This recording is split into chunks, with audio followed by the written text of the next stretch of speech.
السلام علیکم معزز ناظرین، اگر آپ ہمارے چینل میں نئے ہیں تو ہمارے چینل کو سبسکرائب کر دیں تاکہ ہر نئی آنے والی ویڈیو کا نوٹیفیکیشن آپ کو ملتا رہے۔ حضرت ابو ہریرہ رضی اللہ تعالیٰ عنہ سے یہ روایت ہے کہ رسول صلی اللہ علیہ وسلم نے فرمایا،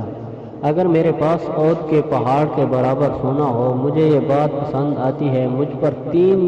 دن رات اس حال میں نہ گزرنے پائیں کہ اس میں سے میرے پاس باقی ہو مگر اتنی چیز جس کو میں قرضے کے لیے روک رکھوں۔ حضرت ابو ہریرہ رضی اللہ تعالیٰ عنہ سے روایت ہے کہ رسول صلی اللہ علیہ وسلم نے فرمایا، دنیا کے معاملے میں تم ان لوگوں کو دیکھو جو تم سے کم تر ہوں، ان کو مت دیکھو جو تم سے اوپر ہوں۔ یہ بات زیادہ مناسب ہے، اور اپنے اوپر اللہ کی نعمتوں کو حقیر نہ قرار دو۔ یہ مسلم کے الفاظ ہیں۔ بخاری کی روایت میں یہ ہے کہ جب تم کسی ایسے شخص کو دیکھو جو مال اور خلقت میں تم سے اچھا ہے، تو چاہے کہ اس کو بھی دیکھ لو جو اس سے کم تر ہے۔ ایک اور حدیث میں آتا ہے کہ حضرت ابو ہریرہ رضی اللہ تعالیٰ عنہ سے یہ روایت ہے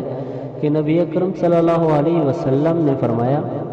ہلاک ہو دینار اور درہم اور چادر اور شال کا بندہ، اگر اس کو کچھ دیا جائے تو راضی ہو اور نہ ملے تو ناراض ہو۔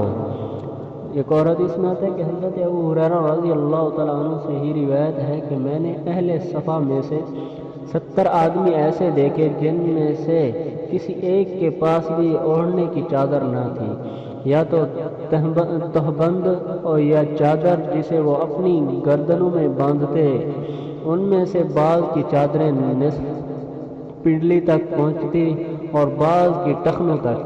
بس وہ اس کے دونوں کناروں کو اپنے ہاتھ سے جمع کر کے رکھتے، اس ڈر سے کہ ان کا سطر والا حصہ ظاہر نہ ہو۔